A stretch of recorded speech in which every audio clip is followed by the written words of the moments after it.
السلام علیکم ملګرو. دغه موټرسایکل والا وګورئ، دلته راغلی دکان ته سودا کې. ګوره دا هلک راتاو شو، د شنو کپړو والا وګوره، یو دا دی او دغه یو دا سپین سپوټي دا دوه کسان نور هم راغله. دا وګوره دا ماسکونه یې اچولي دي.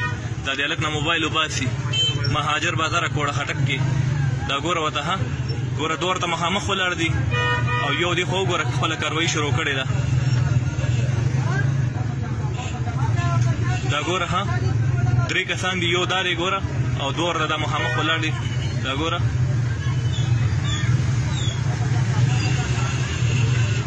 ګوره موبایل یې ته وښکو، ګوره موبایل ته وباسي.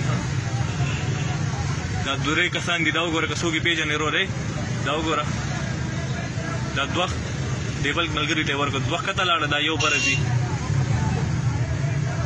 وروره په بازار کې ډېر رش دی، ډېر خیال کوئ خپلو کسانو سره.